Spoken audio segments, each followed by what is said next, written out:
Voilà, to pesi bilombo te baimbo kabai bozokula dabiso bipai na bipai ngonga ngwe koki to kutani lisusu pona koloba masolo ya Congo.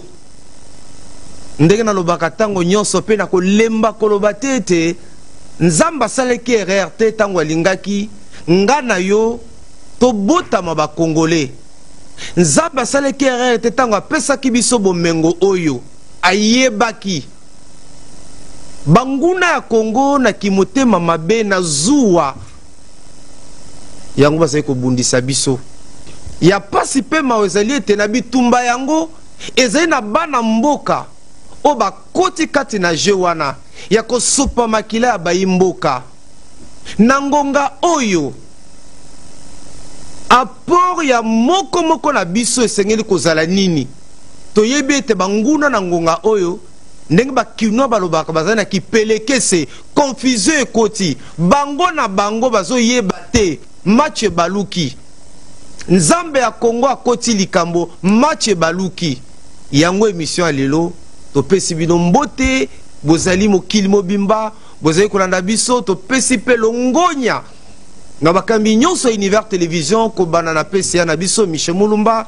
tokiti bongo na directeur général mwana mboka Jacques pe neve national wazali kokamba biso na nzana programme pe bino bonso bandeko Univers Télévision nzamba lola kobosa na bino te pona musala munene bozali kosala 2 heures de 14h à 16h chaque jour au Kiti Nabutu, c'est ça aussi votre rapport, c'est aussi votre contribution pour être tout longa bitumba oyo yango le loto lobi to kolobela apport nanga lokola mopandi sango apport na yo lokola acteur politique apport na yo lokola molakisi apport na yo lokola magistrat apport na yo lokola féticheur lokola nganga lokola mandona moko na biso apport na yo kozala nini bongo tozala binvité boyebi ete mikolomi plateau na biso bato ndenge na ndenge bazali koya e lakisi ya solo ete bozali kosepela na manaka oya Univers Télévision na loboko mwasi tozali bongo lelo lisusu yenda simbi ekleza bolamuki engumba kisasa yenda zali kokamba yango yenda zali lokola Daniel Bumba ya beklezia bolamuki ya kisasa na benga ke mingi ndeko mwana mboka évangéliste Guy Daniel otopesi mbote ndeko Max ya solo lokola nkumu ya kiyemoko te pe na baye basungaka ye na kati ya bureau na ye bato bazali ensemble bazali ko réfléchir ni basali kosala po ete bekleza yenguba kisasa eza malamu tozana ndeko Roger o azali pembe na ye topesi mbote ndeko Max tozali pe na awa yazali musana nzambe mopalangisi pe ye ayepe kotala biso ndeko Jonas mbote topesi mbote ndeko Max alandisami na ndeko oyo mingi bayebie Maître Avatar ye pa lobi likambo ya Congo akozonga simate Maître Avatar olobi olingo lobela Congo. Merci pour l'invitation, merci aussi na balandignos. Voilà, donc olobela Congo. Exactement. Voilà, ok, merci na Maître Avatar ye pa lobi non ye pa lobela Congo. Tozoke pa no mwana mboka Guy Daniel. Merci ndenge honoré biso lelo tozolobela apport nanga Max lokola bopandi sango apport ya ndeko niveau national lokola directeur ya programme apport ya ndeko Jacques lokola directeur général ya Univers apport ya moko na biso yo lokola moto na nzambe lokola évangéliste mokambi ya bekleza bolamuki ngumba kisasa apport na bino na ngonga oyo atako kipelekese ese koti kati na banguna baza ko yebateni basala banguna baza se ko zinda baza ko se ko melamai bakomi na suka oyo ko baboni.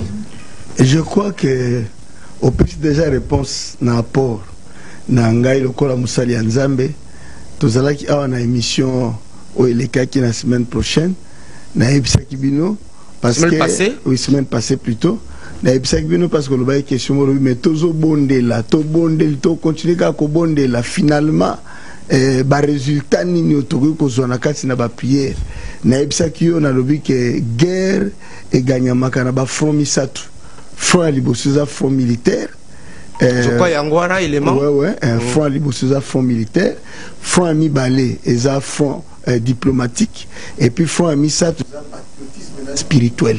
Alors sur le plan spirituel biso basali personnellement depuis ma guerre et banda qui to sambela kame ya kena kota prière na kota église na prière il y a 3 jours ezala ki conviction ya Nzambe ba ebisinga kota na prière na kota ki na 3e jour ya prière na vers 3h du matin ndaye ko pesa biso message clair alobi dans 3 mois ezoya apesa ki na date exacte au plus tard le 29 juin bitumba oyo na mboka na biso ezosila mais alobaki progressivement to bana komona évolution sur le terrain ndenge nini bandeko oyo basima nduki mpona koaffaiblir mboka na biso mpona kotake mboka na biso ndenge nini bakozala affaibli même sur le plan ya force même sur le plan militaire même sur le plan financier babanozala affaibli malem quoi na pesa ki ba élément nyonso awa na émission elekaki et lelo naza même na élément mususu oyo ya butu wala kaka na yaki no mona van na kiti maloba na lobaki mukolo wana le 29 ezaki samedi na 3h du matin je crois ba nyonso ba kolandango parce que c'est ma toute première fois depuis 30 ans aujourd'hui jour pour jour na te ya Yesu depuis 95 nazote ya Yesu ti lelo na sazarda te mukolo moko leka na télévision bien na radio parce que guerre au pays sali 30 ans. Guerre au pays sali 30 ans. Je me souviens, mon premier fils a 34 ans. Donc, guerre au pays sali 30 ans. Donc, nandimate mukolomona leka na télévision na sazarde. Mais ta on a yoki mungongo na nzambe. Elobe lingai. Ke bobonde li mingi. Bole li mingi. Kende loba boye. Yango nazwa ki audace wana. Yako loba yango. Na deuxième vidéo na yango lelo na lobi. Mboke zongeli président. Pona nini mboke zongeli. Kwa soki tokomi na deuxième question. Voilà.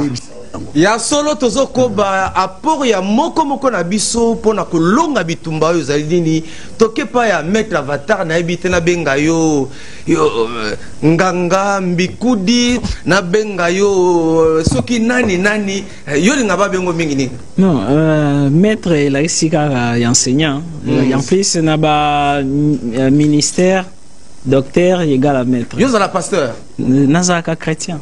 Oh, chrétien. Nasa chrétien. Il y a le comme ça, comment le bateau a bien gagné étant chrétien, tandis que il s'est engagé au prier Nzambe ala qui s'assoit vraiment dans un angam nae to pété, c'est ça. Donc parce que tu veux me mettre, tu veux apporter docteur, tu veux me. Non, pas appellation, on dit bien. On dit bien.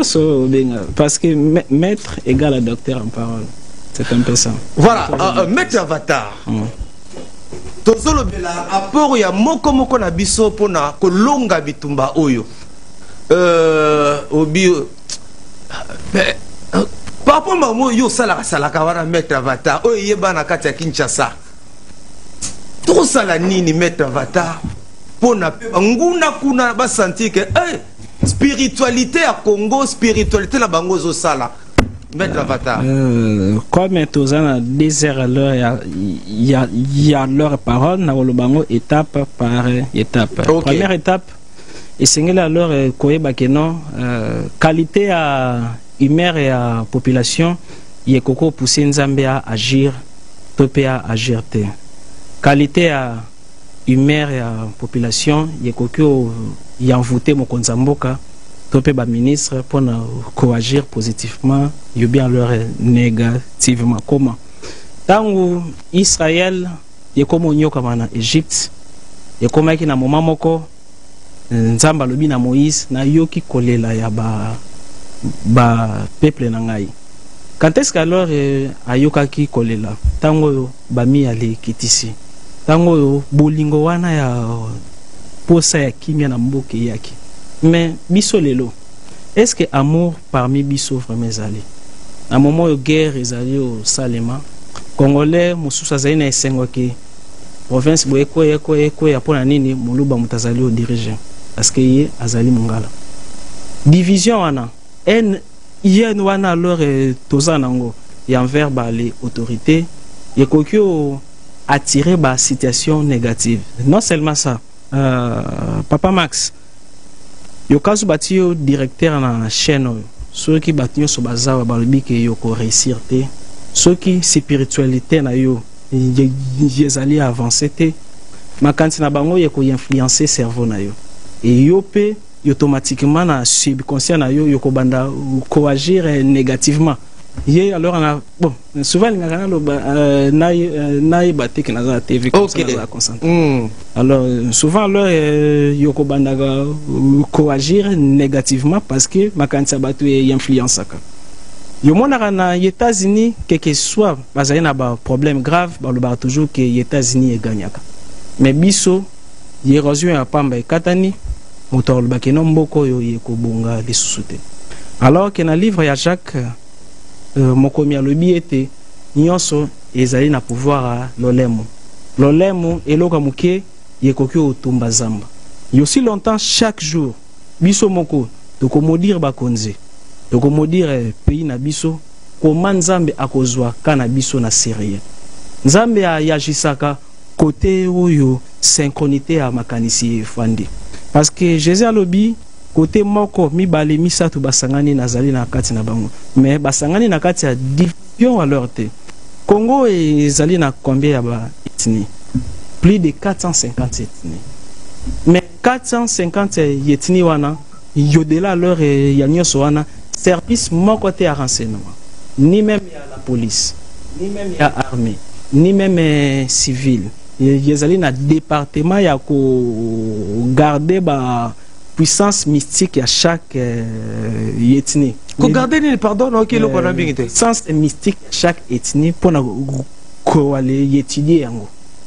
Parce que ce mot mystique, donc les mots mystiques ils allaient vibrer dans le mystère. Makambu yanzambe ils allaient leur mystère. Donc mystique ils allaient juste corrélier biso. Soit donc soit alors na divin, soit alors satanique.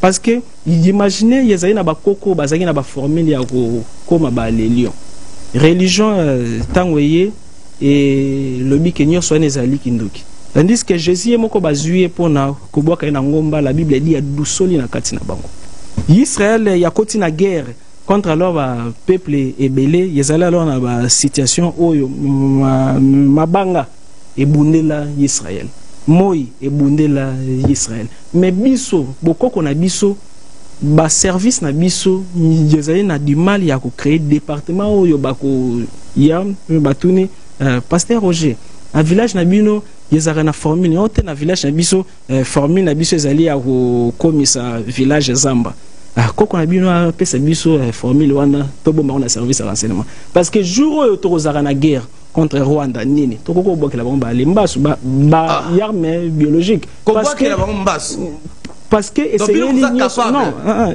yoka façon lo ba bisoté l'état mutazaki na devoir ya ko recruter ba formule mystique ezali na chaque peuple parce que yo délai a nyoso tokoki oloba chaque alors peuple azarana boali koko na ye Israël aussi il y a part nyoso il y a part Bible bazali aussi na barit na bango na baboko na bango ezali lié aussi si alors na ba coutume na bango c'est un peu ça donc yeloko na ko loba na premier tour ezali amour entre biso aussi longtemps ezate jata to sali ba les jeunes nzambe ya koyoka biso te. OK, merci Maître Vata dans un épée évangéliste Guy Dania na raison landi Maître Vata réaction na yo naza positif na réaction na ye. Vous savez na lobaki on est bandé na bi spiritualité et ça peut avantage makasi na guerre na mboka. Alors ba patron en spiritualité eza ba élu bato baza sélectionné et pas ya nzambe. Vous comprenez bato wana baza na spiritualité à haut niveau au moniso total na kati par exemple na 2 Chroniques 20:20 tango Moab na ba monite babane ko attaquer Israël. Qu'est-ce que le roi Josaphat a fait? Bilozoba a sangisi bana Israël, ils ont tombé face contre terre. Ils ont déjà rituel mobimba. Ils ont tombé face contre terre et bah crié pas à Nzambe. Et Nzambe a payé bango victoire. Sotali guerre ya Israël na ba Philistin. Et là on est salemaki. Bilozolo ba Josué na Gabaon et là on est ça la démonstration a priaté. Là on ba ki que église de leur aussi sa guerre te kaka au nom de Jésus. Au nom de Jésus non, il faut mysticisme, o ba bengi mystère. Dans Marc chapitre 4 verset 11 bilozobi c'est à vous qu'a été donné les mystères du royaume des cieux. Vous comprenez biloko wana eza biloko yo il faut l'état ayeba a identifier basali ya nzambe oyo bazana appel ya ko dénoncer un caractère spirituel et au point pour ma victoire. Par exemple, Tolanda eloko vidéo na Elio. Première vidéo monaki nazo drapeau, nazo huile d'onction à 3h du matin. Na sopé la drapeau huile. Batebele babinga oh nini lisusu wana. Mais non, non c'est biblique parce que drapeau représente Mboka. Alors huile d'onction aux hommes la cérémonie. Donc ça dit nazo drapeau, nazo sopé la mafuta. Bible Zolobani na Ésaïe chapitre 10 verset 29. Elobi l'onction brise ses joues. En ces jours j'ôterai les péchés qui pesaient sur leurs épaules, les fardeaux. Mboka na se à coup, mboka na se à choc. Ezo senga so prière tekaka nzambe sala ezo senga connaissance. Bible bana Osée chapitre 4 verset 6 dit mon peuple est détruit parce qu'il manque la connaissance. Et c'est la connaissance moko avérée pour travailler na niveau mysticisme au babengi mystère du royaume. Et c'est la connaissance moko profond. Ya mo na zwa ki drapeau, na ju huile d'onction, na travailler yango na bondeli pour na travailler yango ndengelo eloko quand au travail drapeau, c'est-à-dire quoi? Na travail huile d'onction na prière. Bien sûr, on a 1 Timothée 4:5 et lobby par la prière, nous avons le pouvoir de tout changer.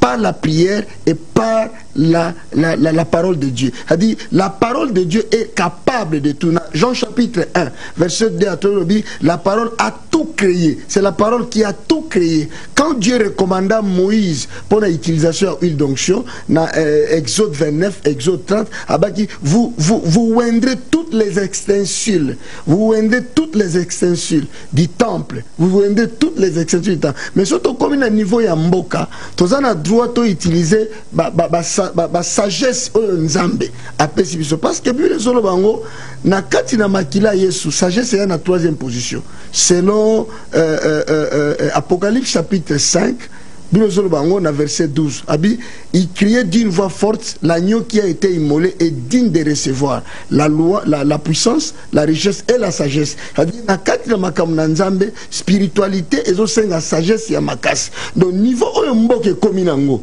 eza sous niveau ya kosambela kaka na monoko te mais niveau ya ko appliquer mysticisme ko appliquer spiritualité à haut niveau. Par exemple, au moment où on a l'image na ordonna qui na 3h du matin, bazui mabele. Toujours ça la déclaration sur la terre. Parce que terre, tant que nous la terre, yo za terre, bisos za terre. Pourquoi? Parce que quand on parle du Congo, on parle de nous. Le Congo c'est nous. On ne peut pas parler du Congo sans les êtres humains. Qui est le Congolais? Ok, voilà. Avant la personne de corriger, pour nous mettre à Vato Samutu, comment tu as gagné la spiritualité? La première des choses, Nanga qui a souligné et là comme Moussa Nzamba lobby important parce que ma belle yoka. Non, kabozo kana bonding. C'est moi toi. D'abord ils allaient débattre. Non, vérité alors ils ont la vérité. Yata alors ils bimi na moto yolingi contredire alors mais ils allaient alors na choité il y a 7 ans. Alors na ko créer contradiction ce que l'on a conscience nanga nazali d'accord na yazalo. Très bien. Alors déjà le ma belle et zali être moko ya bomo vivant et yo kaka et monaka et kokio yagir to moni même korena abiram tango ba le telemelaki Moïse agangaki kutuna ba livre msusu oyo ba longola na Bible ba déterro alors canonique ba lobi ke a prononcaki kombo ya nzambe secret ba bengi tetragrammaton im amatia tango a prononcer ngo mabele fungwami emeli bango. Donc, tomoni aussi na les 30 nini na 1960 babi tango yo guerre et kota ki entre biso na ba mindele bato mikuse ba libimaki bato na ba bima wapi ba bimaki kasa alors na mabele yo kaka me yeko yo kanani pe alors na moment nini comment alors yoko ko commander ya alors mabele C'est ça maintenant, il y a la base. La première des choses, donc il y a alors Mabila alors yo kayo, il singeli yo la connecter aussi na yango.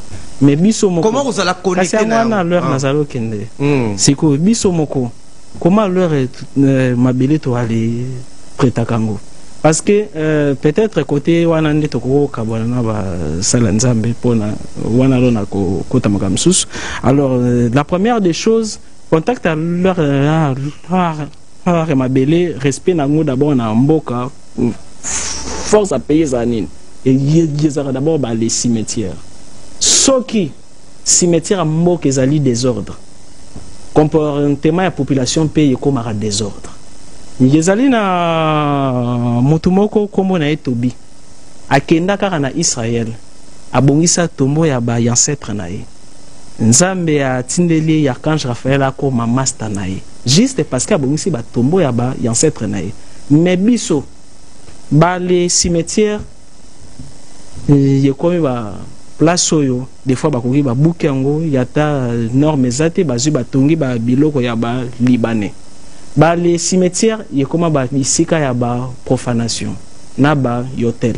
Alors que c'est vrai que moto tant kufi molimo na ekei y pas nzambe, mais il y a pas molimo, il y a pas âme.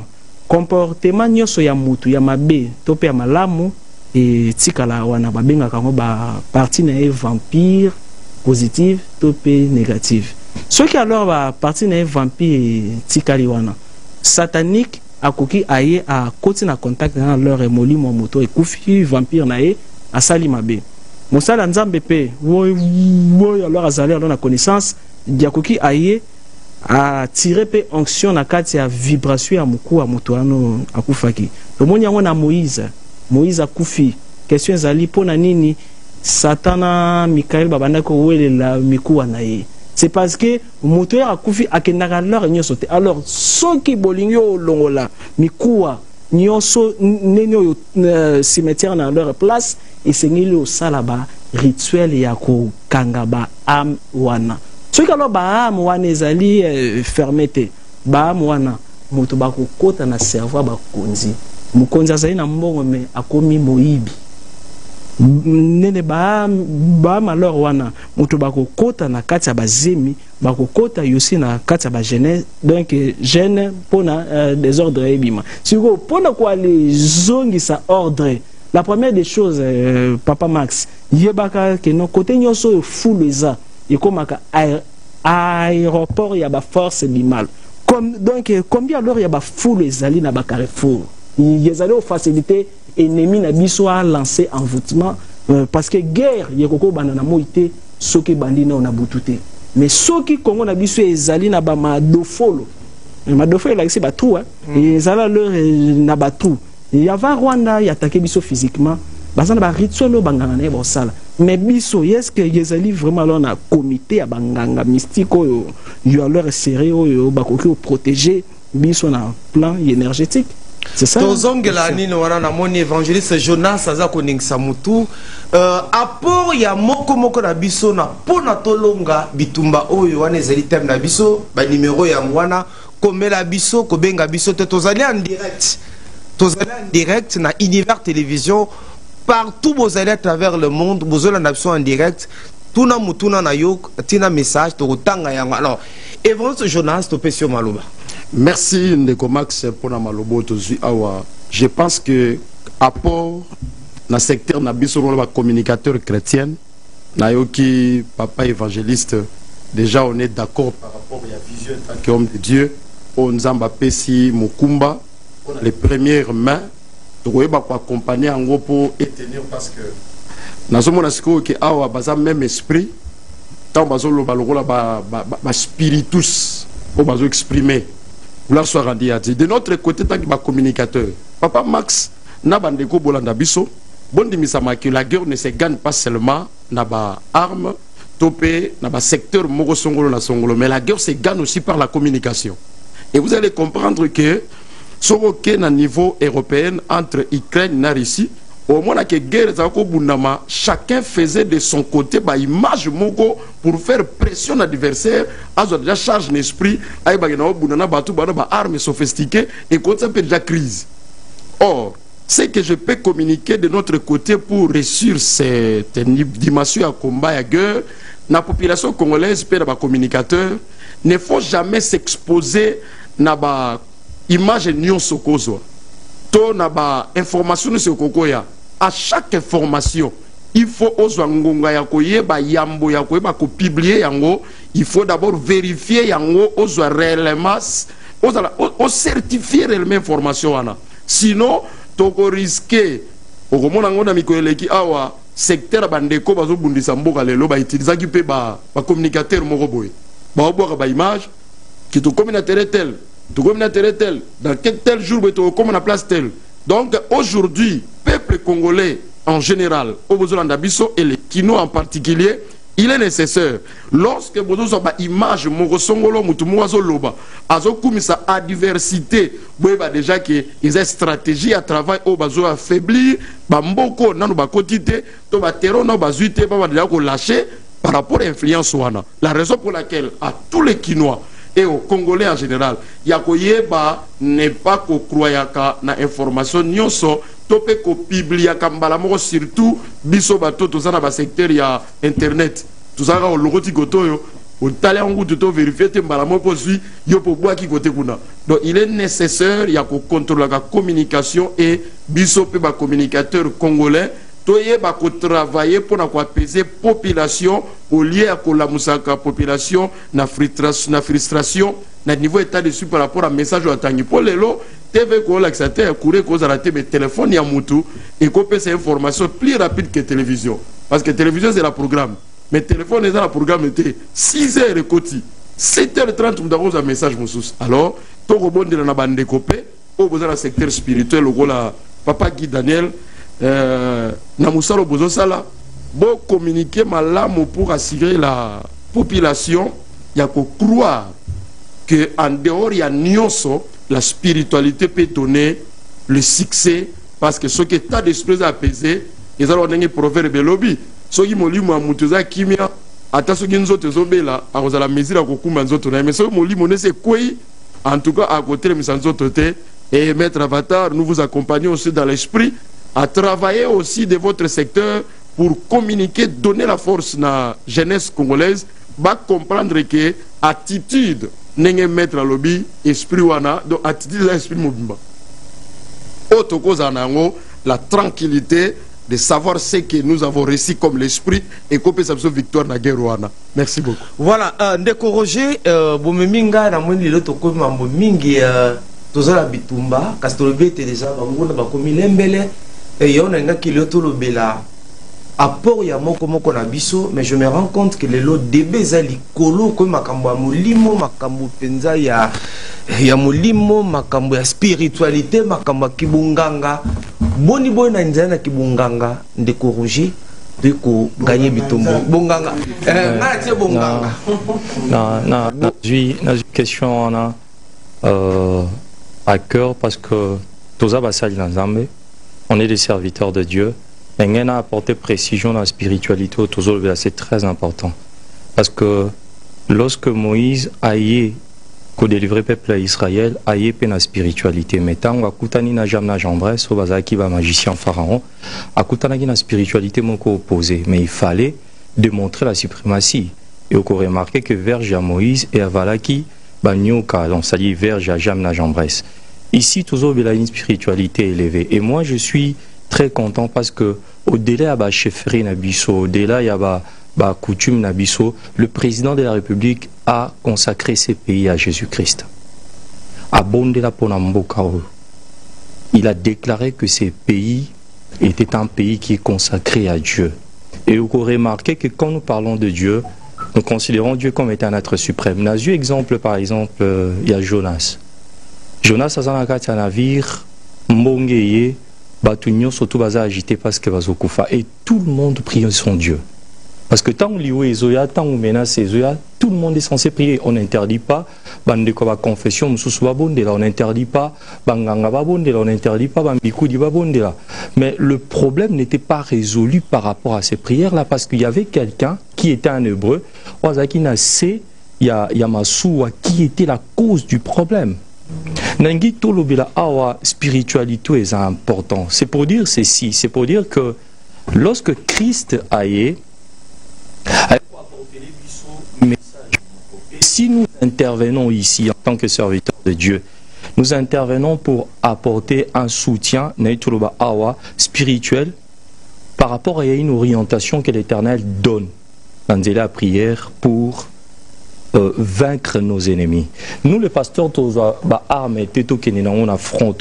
avons notre façon de combattre nos ennemis. Parce que le gouvernement peut avoir la responsabilité. Le ministère n'y surtout travailler, notamment il y a communication. Il y a gouvernement. Travailler pour que mobiliser la population. Concernant la finance, budget, réunir les moyens pour que soutenir l'armée na biso à front. Ce qui aussi par exemple, au niveau ministère, il y a étrangère. Tomoni maman na biso ninge azo bundana pour que a positionner mboka na biso par rapport il y a agression au azo subir, déclarer tout que nous subissons une guerre au euti na Rwanda. Donc en fait n'a pas secteur union surtout, n'a pas ministère union surtout, chacun en train de faire un effort azo mobiliser population pour que Batouba comprendre de source à guerre et comment est-ce que Toko ça pour que to komanangona souka. Mais on peut remarquer que l'Église aussi est en train de mobiliser. L'Église aussi a sa façon de combattre. L'Église aussi a sa façon d'apporter son assistance, d'apporter sa contribution. Et nous, notre contribution ici, c'est d'invoquer l'Éternel, ou à couper sa biso, bah élément, tout bas stratégie, ou essayer de soumettre un chef de l'État, tout un gouvernement, selon ainsi dit l'Éternel, et ce qui bako tout ça yango, cela va leur donner une possibilité pour que Nzambe a ça la paix qui m'écoute. Voilà, merci Tozali en direct na émission Nabiso Congo Nabiso Bendele Kouyate Tozolo Bela Lelo apport ya moko Nabiso na bitumba Tozali nango ozali chauffeur ozali acteur politique ozali moto ya mampinga ozali mosana nzambo ozali na bité moto spiritualité lokola maître avata nini tosengeli kosala. Alors tozonge pa na yo moto nzambe. Pensez-vous que dans un balo sambo, parce que vous avez le mot abi ko sambe la kaka ya boyete, hein? Obi non seulement qui bunganga, dans Zambé s'avère indispensable pour na ko longa bitumba. On a lingo sunga bande ko ba comprendre. Non, pas ça exemple moko. Quand Jésus-Christ a vu qu'il était vraiment surpris, Sadducéen n'a pas collecteur ya impôt. Ba comprenez que ça n'a mbongo te babi lelo to zoaye muto nenga za lelo ana mbongo te donde to zoa lelo to kangaye babi meli balobi faut foutre mpako.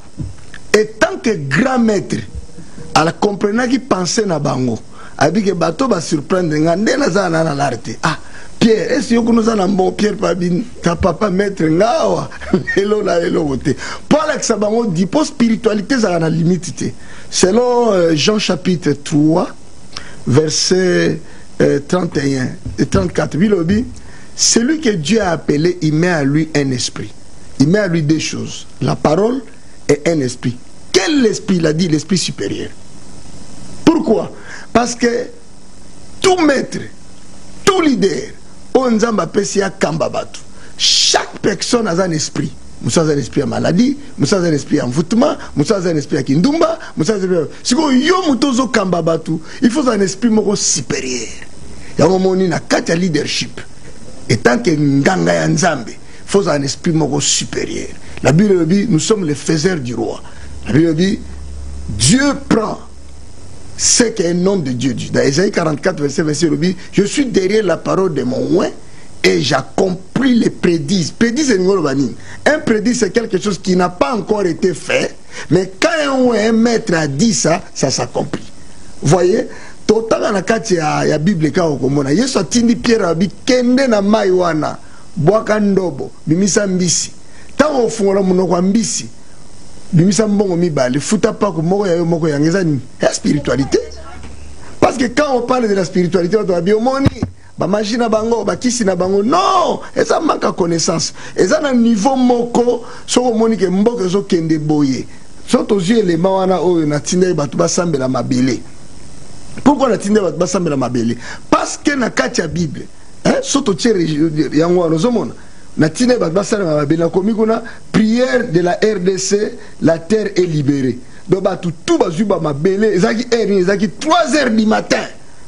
Ndeko Max zomona wana eza 3 heures du matin wana batu bayela ba mabele to sala ba déclaration makasi jour to sambela ki na mabele na drapeau biloko mibale drapeau ezo représenter ciel ya RDC ezo représenter mabele ezo représenter mboka na biso nation ngo Ésaïe chapitre 1 verset 2 bilo zo bani ciel écoutez la terre prêtez l'oreille pas nini Ésaïe que la terre prêtez l'oreille parce que toute chose a des oreilles.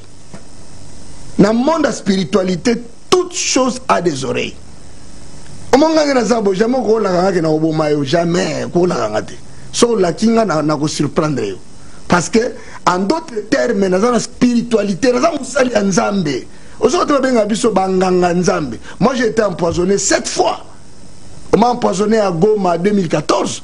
Maintenant on a les poisons. Tu as fait une erreur de m'empoisonner. Parce que tu as tapé à gauche. Moi, je suis un esprit. Nous sommes prévus dans la Bible, dans Marc chapitre 16, verset 17-18. Voici les miracles qui accompagneront ceux qui auront crié à moi. Ceux qui auront crié à ma parole. Et la verset 18, vous prenez le breuvage moteur et vous ferez aucun mal. Donc, bitumba mboka o na opesa o de lo schéma. Fatia zana nyoka ya Moïse.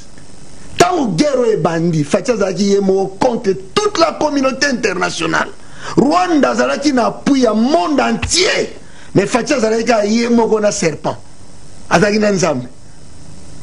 Pas sikoyo Kagame abwaki ba serpent na ye. Abwaki France, abwaki Grande-Bretagne. Tout le monde a Pologne. Pologne a une armée na Rwanda. Tout le monde a président Pologne a déclaré pénable à soutenir Rwanda. Tout le monde même président Chine de Tchaki Moutema à Rwanda. Donc Fatia Tsikareka yemoko na nkolo. Na nzambo biso tozako bonde na butu moi nzamba RDC. Atikareka na Fachi. Avandika na Fachi. Fatia Tsikareka na nyoka moko. Etikareka nzamba lola nzamba Israël. Allez, ba Kagama bimisi ba serpent na ye. Fachi suka bimisi nyoka ka moko. Tellement nyoka ya Kagame, ba nyoka Kagame ya faux serpent. Mais ya biso za ki vrai serpent. Tanga bimisi serpent na e ba no merameli France. France a zongeli biso. Ba ameli Belgique, Belgique a zongeli biso. Ameli États-Unis, États-Unis a zongeli biso. Ameli Grande-Bretagne, Grande-Bretagne a zongeli biso. Ameli Londres, Londres uta bisi abisi Kagame. Mbongo na biso to pesa yo. Do na makamda ba sala ya ko bomba na. Ah Nzambe, Nzamba RDC, Nzambo za wapi. Do na makamba sala ya ko bomba ne bimi. Lelo yo nyoka ya Fati ameli ba nyoka nyoso tumbu te ba nyokota. Taba vanti yo se mona banque comme na okadeko. Eza agrément wapi? Po banque wana na Congo. Po bazo agrément faut baisser de ça peut savoir agrément. Tala niveau bêtise. Papa, nyoka ya Moïse amelaki nyoka ya Pharaon.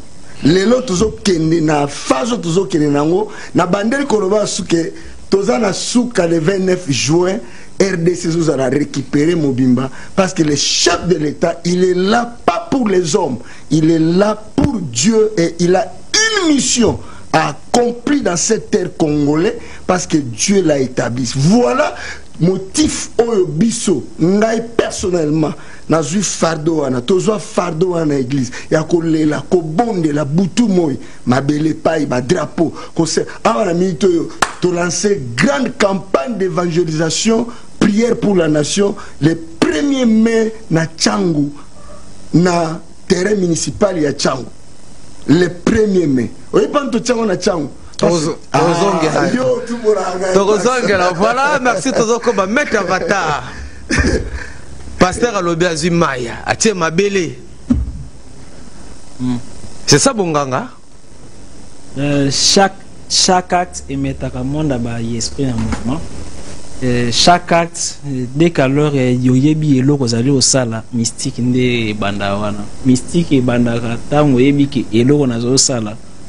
et Zali pour na Likamboboy. Donc déjà leur tout moni Jésus banako big ça toujours la parole, mais il y a un moment donné à moni aveugle né ni tinda qui a zoazel azui alors so ya tia bambi na miso parce que makambo nzambe yezaka limité alors te mutu na kati na ye azaka dimension moko na kati na yo babenga ngo dunamis.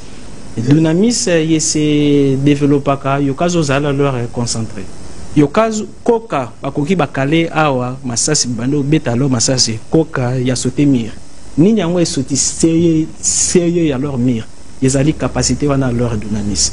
Alors ceux qui a leur motu aye nanda kuna zali na ba paquet abando beta leur moi sinayo yata leur lemba yokusutuka makasi moko boye yozu beti mutuana alors que mutuana azali peut-être fort que yo parce que niveau to komi kongo tozanango kaka moko. Alors mutu na mutu ya kuluka alors a développer amour moko envers leur patrie amour wana nzambe akoko développer na kati na ye ba formule yangwana mutu babenga ba acte prophétique acte alors prophétique yezali na ba livre moko catalysé alors yango que non isengeli osala boyeboye non eza voix na ye intérieur yokazo est confirmé avec conviction que oyo azalo osala yangwana nde kibonzambe plus alors deux personnes trois personnes ba croire alors nango mystique et bandi wana yangwana alors abenga ngo na spiritualité égrégore na spiritualité ezali nini lorsque biso nyonso awa tolobi ke mulangi oyo yeko sala miracle en soi et que ça là n'a miracle. Mais dès que nga y allons à croire yekuna croire ma kantina biso yeko recharger mulangi o yelongwe mulangi ordinaire et comme mulangi mystique yangwana yokomona plusieurs alors yeli anzamo basala leur miracle bazalaka jamais leur bango moko to moni Daniel azaki na Shadrach Meshach Abednego. Parce que Maramanzambe, et c'est à cause de la camo entouré na D3 pour la réaction ya courant en ezal. Yo moni ampoule, jamais yoko repère la kana phase. Et c'est ngeli ezal accompagné na naître na moteur après y pesi à leur courant. Yo moni Moïse, ba le poni ye moko. Mais la mission azaki na Pharaon, nani Aaron pembe na e. Azaki na Myriam pembe na e. Pour na nini ye créé ba les connexions. Donc na moni nini yelo ko ezali négative wana te mais yelo moko alors mosali ya nzamba lobia o ezali tellement important oyo a signifier makamba ba partage ba message fake news to bien ngo bongo. Alors na niveau alors spirituel yeza na yar mais moko ba benga ngo ba rumeur ba guerre mususu na Bible période wana internet ezaki te nzambe abandaki otinda ba rumeur ba les ennemis ba fwandi ba yoki makelela ba cheval mais ba cheval bazaki te exemple maître ya Giazi comme on ezaki nani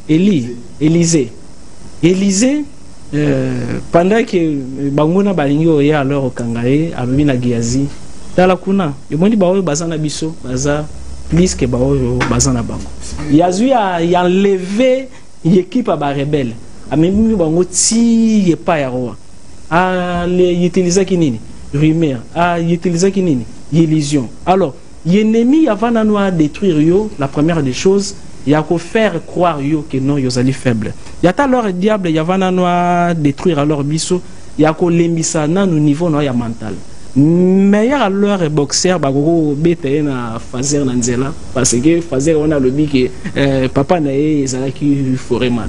Le fait que andimi que papa na ezaki foreman azaki champion veut dire que petit koko betanga mba moko ba beta et pourquoi moto azali na plusieurs corps parmi ba corps il y a pas corps âme esprit moto azali na corps physique éthérique astral mental causal bouddhique ya timique et critique mental makantina biso yezali aussi monde. Alors il y a vraiment ya ko gagner guerre physiquement yeta mental na biso ba congolais yeski biso moko to yebi ke to gagner guerre question nanu ya ko poser à mwana. Deuxièmement mokonza mboka yesengeli azana na interprète ya bandoto na ye parce que yelo ko moko te mabe ye koko ye la pays sans que eya na mutu ya mokonza mboka est-ce que mokonzi na biso azali na ba interprète ya bandoto parce que bandoto ezali bandoto te bandoto ezali ba message et yaka pona ko aller ya vers retirer d'abord y entourage na yo ceux qui traitent ça au kozongo na ndoto menende na ba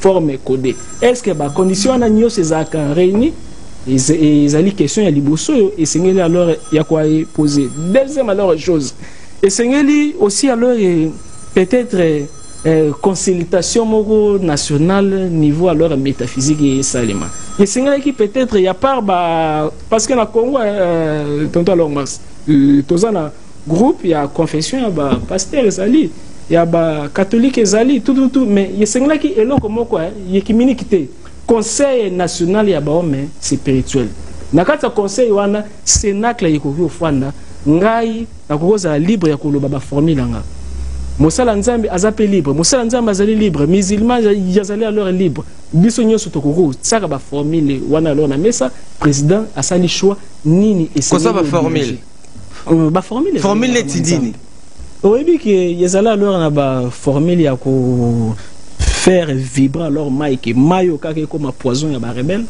mais yo comme bénéfique na biso pourquoi mai yango moko sala leur recherche ya dans internet mai yango moko mindele ba comprendre que yezaka na mémoire donc bino za capable de sala capable de sala parce que limite ezate na spiritualité limite ezate na oboye ko sala ngo yekoko salema yekoko te mais yeko salema mais nanyo azali moto ya ko autoriser ki eloko yoko sala ngo to pe ko sala ngo te papa mwanda nseme makambo misusa banda ko sala wa kangaka ba beta kaiti un jour ba rétablir mais alimbaki déjà kufaki parce que nyoso yoko sala ngo so qui encore à l'été ça te yokomi rebelle. Voilà, merci Maître Avata, toke pande Roger avant to yamba deuxième équipe à m'inviter lelo likamabungangezo pela na moni kuna pe ndeko Timothée toza pela basala nza basusu otokozwa. Alors ndeko Roger avant aussi sa première partie. Na moni ta ndeko Avata zoba na moni ile makanisi. En tout cas, nous soutenir spiritualité, mais toutefois, on a recadré la spiritualité. On a non, on a recadré spiritualité, on a d'une manière générale. D'une manière générale, parce que même Maître Avatar, na Papa Guy Daniel Bazob et la spiritualité aux Otali Sabunzambe. Mais tant on a le bina recadré, c'est parce que nakati ya spiritualité wana. Nazo exemple ya Esther na roi Cyrus. Roi Cyrus a fait décret moko oyo mutako longo la ngote. Oyo condamné Israël na mois ya darba juif nyonso to bakufa. Esther connaissait le danger, il a se présenter devant le roi sans qu'elle l'annoncer. Mais qu'est-ce qu'elle a fait? Elle a prié pendant 3 jours. Et tu comprendre que le Dieu o Esther abondela ki aza likolo ya roi Assyrus o abande ko diriger plus de 100 provinces à l'époque. Donc, il n'y a pas un Dieu qui est au-dessus, tout s'est fixé, il n'y a pas un Dieu qui est au-dessus de Jésus-Christ de Nazareth. Il faut d'abord tout se fixer par rapport à Yawana. C'est-à-dire, Esther a prié le véritable Dieu et ce Dieu-là était au-dessus d'Assuris. Tant où Esther a s'est présenté à Assuris, le décret où ils ont condamné Esther, automatiquement Assuris a quitté qui bâton qui est épargné.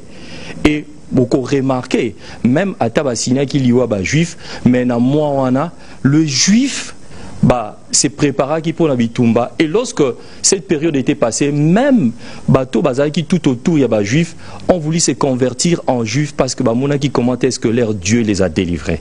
On est aspect à liboso. Donc c'est-à-dire nous devons savoir à qui nous sommes en train de nous tourner quand il s'agit de la spiritualité.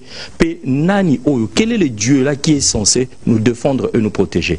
Nazongi na ba principe pour mettre avatar azobana au papa Guy Daniel Azoba, c'est très important. Dans cette spiritualité, il faut que nzamba zanzamba orientation pe nzamba principe.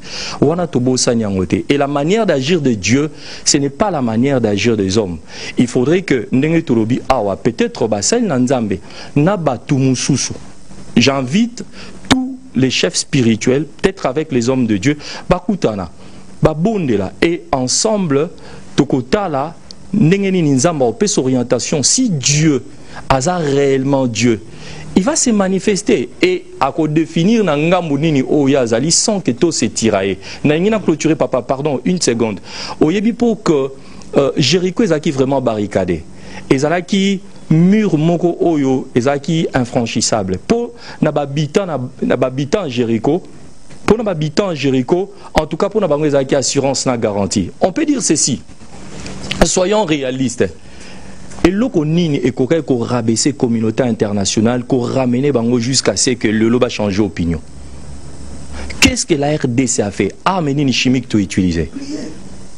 Qu'est-ce que nous avons utilisé comme armes chimiques? Qu'est-ce que nous avons utilisé comme missiles? Pour que la communauté internationale base à la toucher, puis le tout le monde a bangonio, surtout c'est comme si ils ont laissé le Rwanda et se tournent vers la RDC. Il y a quelque chose qui s'est passé spirituellement. Moi, j'ai vu comment est-ce que les hommes de Dieu ont prié. Comment est-ce que les chefs religieux se sont mobilisés? En tout cas pour l'amour du Congo, même et si nous sommes d'accord, nous nous sommes mis d'accord. En tout cas, pour l'avenir du Congo, tout le monde a essayé d'invoquer son Dieu pour que tous soient unis. Et moi je crois que Nzambo Biso Tozo Sambela, Israël, on lui a recommandé de tourner la ville 7 fois pendant 7 jours et au moni miracle. Spiritualité. C'est une recommandation. Pendant qu'il tournait la ville, est-ce que c'est comme ça qu'ils vont gagner? Pendant que nous sommes en train de prier, pendant que Papa Guy Daniel, les gens se posent des questions. Est-ce que Nazelo, Tonamayo, Neto gagné, Kanamafuto, Neto gagné? Mais c'est une spiritualité qui a prouvé. Kakanazelo, Kakanamayo. Avant de clôturer la première partie émission. Vraiment mon papa, n'a pas vu que Nengozo Kawana Bonganga existaga. Surtout pour tout le monde a deux positions, spiritualité tant que chrétien et puis tant que communicateur. Dans la Bible, ma commis le Bible, la foi, dans Hébreux 11:1, c'est une ferme assurance des choses qu'on espère, une démonstration de celles qu'on ne voit pas. Ça, et le but nous embêté. Et tant qu'il peut m'outer. Mais la question est que na kati ya mutu ana ba capacité ko benda biloko ezo exister te ya par son attitude intérieure. Mais aucun na 6e verset na Romain bazo biso que non, la foi vient de ce qu'on attend et ce qu'on attend vient de la parole du Seigneur. Là tout jusqu'aux paroles du Seigneur tout le monde la réussite et la victoire, il y a un peuple et où tu as la force, il y a mais qu'on dit il y a une population qu'on dit par rapport à la communication de ce qu'il reçoit. Là, na que directement pas ya papa Mokonzi Mboka na kalaka na ye ou asalaka na Ntoma Muyaya. Makamba guerre o ezo senga ka tasala ninga sala wana ki abimi libana na pris conseil des ministres apesi communication ou eleke kuna. Aluka ba bon communicateur. O baza bato ajale loté.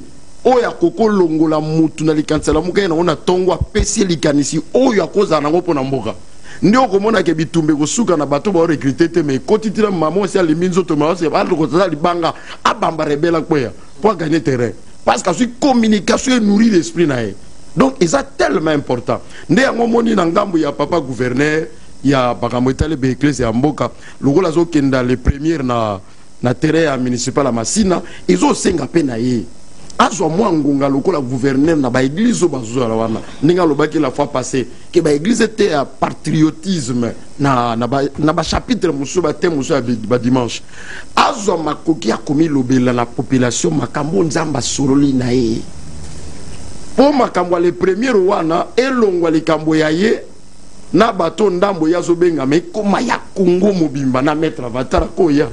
Voilà, toko tanango na deuxième partie émission.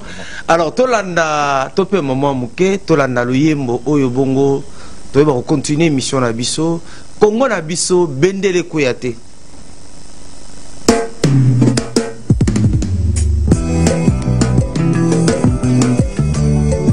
Le Congo c'est notre héritage. Et ça m'a bien qu'on va pessimisme. Il est écrit dans la parole. Prie pour payer car ton bonheur en dépend. Nana mboka mususu te, mboka nangani de Congo. Lelo na sepeli, tayemba pona mboka nangai. Navandaki mwa tango, tango ya méditation. nabotama na Zaïre na ntango ya Mobutu naza na mangwele namoni mpe mingi na mokili yango kaka ba discours ke Congo pays scandale géologique esuka na masolo kasi na miso na mona te yoka maloba bakongole mosusu bakolobaka toteka mbokango tokabola mbongo basusu na pembeni bakoloba boma congolais otika nyoka ce méchant c'est touchant na mituni nzambe alakisinga na vision maloba nazoyemba yango naponi nayemba lelo Congo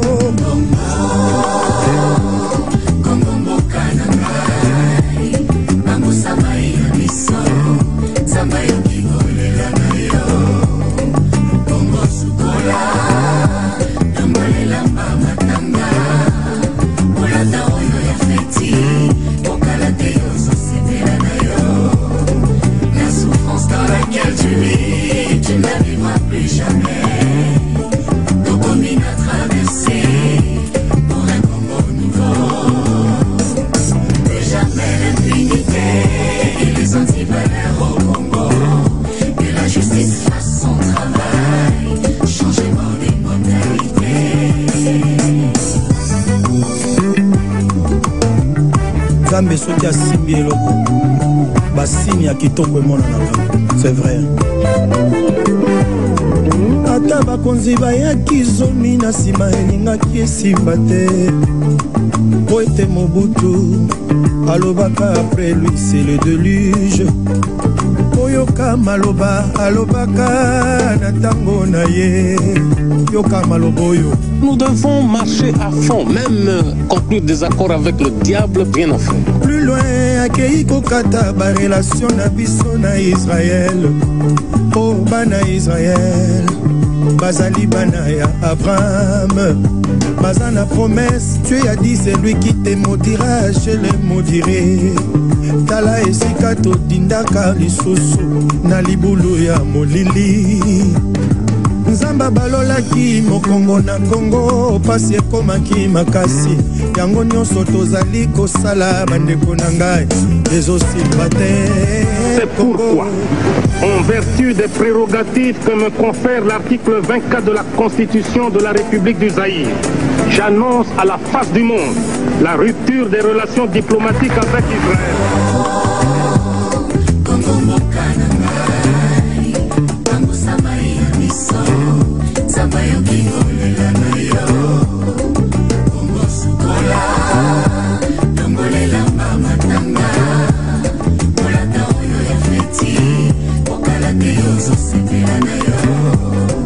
La souffrance dans laquelle tu vis, tu ne vivras plus jamais.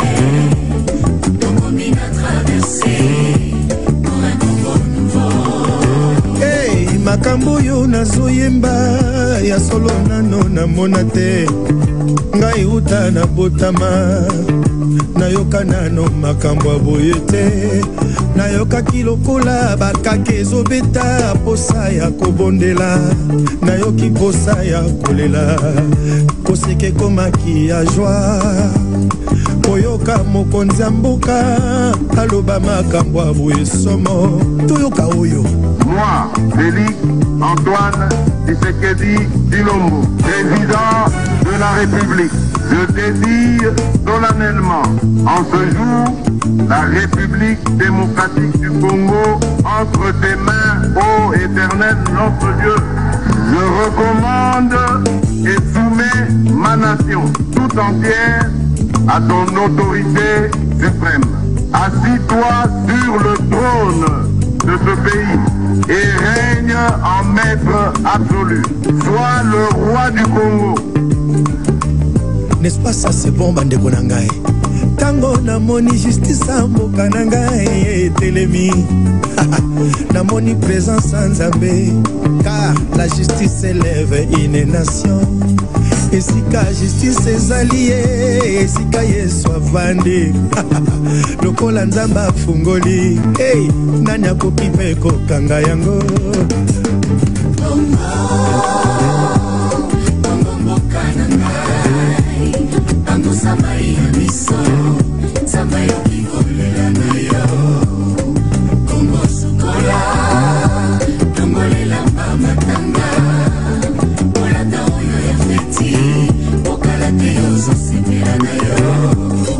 La souffrance dans laquelle tu vis, tu ne la vivras plus jamais.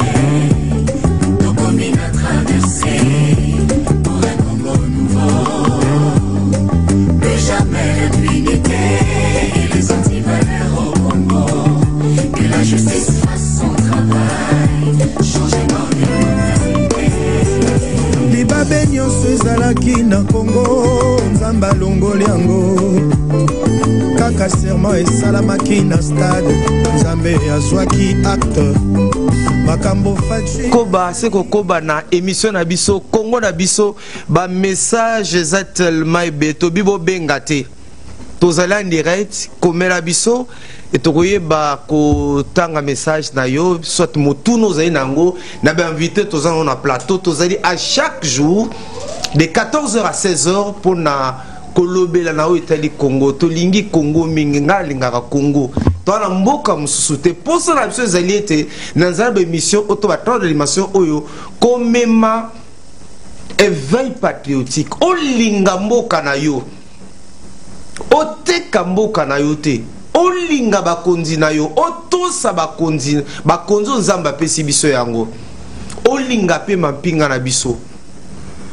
obonde la pe pour ba banso ko contribuer pour te kimia solo ekota kati neko na biso ndenge de ko Jonas Mbweta lobi zala positif mboka ngo bateka kaka kinganda ya na ekaka to sito lembi est-ce que vraiment usa vraiment mwana mboka ya solo kinganda ya kaka to sito lembi koteka mboka te zala positif bitumbo bozo bona te que déjà confusé côté na kabaninga adversaire a commis l'embelé et parmi ba moyen o esalité ba adversaire ba ko appelle l'embelé eze makambo tozolbela ah bitumba ezaka na munduki te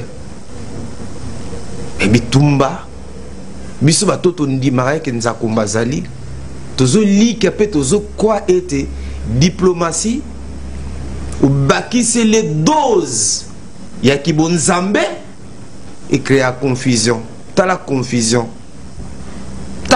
bozo mona te ke depuis ce bozo mona que confusion ekoti banguna balembi eza cause ya kibunganga nzambe lusambo alors ndeko Timothée lelo na mono oyema kolungulu ngalobi okotinda kwa nganga osimbi to eza nini oye plateau kaka makolungulu boye olongo pompage eza nini juste. Merci Papa Max nzambe apambola yo pe apambola bandeko nyonso bazolanda biso na kati ya mboka pe na libanda mboka pe topesi mbote na mokonzi mboka o azolanda biso sikoyo omoni problème oyo ya mboko Congo ndenge basala nzambe bauto lobawa c'est ça l'importance siko faut démontrer le vrai spiritualité pour spiritualité outi na Bible Eli tango akei Élisée alobaki na kotika la te il faut na landa hein atalaki système puisque atam kolomoko te Elisa bengaka Eli père bolanda nga bien mais tango Eli akei à comprendre que non pour na zwa manteau oyo faut na utiliser père honorer spiritualité oyo eza na kati ya papa oyo apesinga nzela et alobaki kaka ndengo zwi okobeta na mai ndenga na betaki okozonga ewe oye kosalema okomona na miso yango tosenga lelo yo na bandeko bazolanda biso Congo tobondeli c'est très bien tozo continuer ko bondela nzambe ya Congo asayoka kilo sambo biso to uti lo sambo nkolo alobi na biso bopesa ki bozongisi mboka na maboko nanga eza malamu me kokite tangu topesi mboka na maboko nzambe tangu tata mokonzi apesi mboka na maboko nzambe esengaki offrande moko ekoganga na kiti ya bokonzi ya nzambe ke mboka epesami esengaki sacrifice moko ifo esalema na mboka na biso Kongo po elakisama ke makambo ya Kongo nyonso esili yango moni ezolobama na basali ya nzambe papa gouverneur Guy Daniel azoloba yango papa Vatar azoloba yango papa mosala nzambe mopanzi sango azoloba yango eza important et lelo na kala soto monaki tokomai kobenga na côté na biso ya Congo central eza bakimbindi nkuyu nansi papa azo bozo yebango bakimbindi nkuyu babiloko wana nyonso eza biloko il faut déjà lelo to banda ko utiliser devant monguna tomonaki kala mingi ta to mona bandika ekomi ba bombe non MPCP akoki kolia muntu akufi pa koti na kata territoire ya Congo nzinzi tokoki ko utiliser pe nzinzi ba bomi mutu wa kota na territoire ya Congo na losambo to uti kolo alobi fini ya makila ya Congo kotanga lisusu na mboko yo mutu nyonso atangisaki makila ya Congolais boko futa yango petanga ko futa yango ekoki kaka même manenge bobomi Congolais bo violer Congolais bo violer Congolaise bo sali nyonso bo se play pona intérêt ya ba poche na bino fini la récréation maintenant to komi na tango nzambe alingi agir na manière mususu yango tolobi batu nyonso baza spirituel nazo senga na papa mokonzi mboka ba chef coutumier na biso banganga nzambe esengeli to yeba place nini photo telema tous à la même parole, même pensée, même raisonnement, même réflexion. Ponzambe na biso alingi koyoka kaka liloba o eza esangani na batumi balemisatu lokola mutumoko tokoyeba kosala musala malamu. Merci beaucoup. Avant la paix Samalobe pa ya évangéliste Guy Daniel puisque azo prépare un grand événement déjà le 1er mai na nini na terrain municipal ya Bandal ya Massina plutôt na moins ba fiche en tout cas déjà c'est pas un grand événement au sein de la kati ya mboka ba pebeli bazo benga à travers le monde pour nous féliciter yo puis balobi. En tout cas, bango bakozala. Mais na mitune belé bando bazo tuna biso mettre avatar balobi bande ko belé balobi na bokoko tokolonga bitumba o bokoko belé na comprendre bokoko c'est-à-dire quoi? Bon, hier soir bokoko ya mwana spiritualité. Alors makamwa nzambe marcha kande nini. Na libanda nango ba religion nyonso ekeseni. Religion na religion, église na église, a une façon à comprendre leur makambo. Mais dans la kati nango biso nyonso tozana yeloko moko. Exemple, makambo nzambe yezo ndire ba ya avec les 4. Na yo kaka isolo yo et pas musée big prophète Emmanuel Lombo alobi yezelo la ba ya avec les misat. Moko simbi monoko éléphant. Moko simbi lito ya éléphant, moko simbi zole nini liseke éléphant. Batuni avec la liboso. Éléphant zalandeni alobi azaka fofo parce que simba ezo. Mususu asimbi liseke, babia zalandeni azaka makasi. Mususu asimbi lito ya zandeni azelo ko la likasa. Bango yeso bazaba avec. Alors, na niveau ya forme. Oh alors côté mususu bakoko bengango bokoko na makambo nzambe ezali spiritualité nzambe yazali onzire mai yazanga couleur o boya lore kuna bokoko bengango bali ange oto bazo bengango bisimbi oyo to benga Michael koto bazalo benga Mwanda Congo. Parce que chaque alors entité na qu'il tire alors na biso il y a une appellation na. Donc bokoko ezali kaka spiritualité. Parce que mutu nyonso na kati na ye azali na dimension moko ya corps ba bengango dimension christique.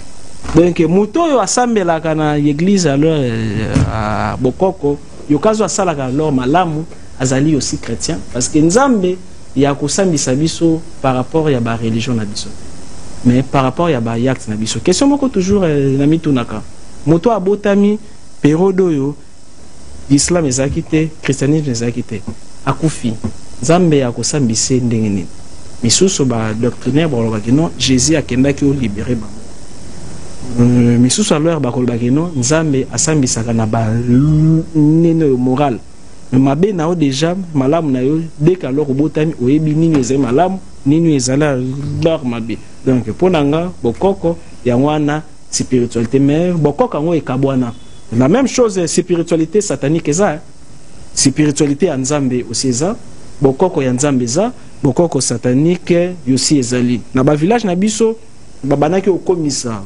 village mai les formules wana ezali parce que tout na pardon maître non moi olingi littérature trop maître avatar parce que dans tout na dimension na dimension na banganga na miso ba tout des fois te na net bino ozala pe nganga nganga nzambe ozanganga non exactement net nganga boy parce que na ndenge lokola nganga bon salani ni trop c'est pas na bino la première des choses tokoki o éliminer certains rebelles grâce à ba photo na bango ceux qui alors ba utile y se réunir parce que ba benga ngo ba témoin esengeli les fils que mokonzi moko akendaki apesi mbote tozui alcool wana donc il y a alcool to aller sukoli maboka wana majité mais quand surtout une question tant on a bimisi si alors il comme magie c'est ça le problème ya wana na big moi ça va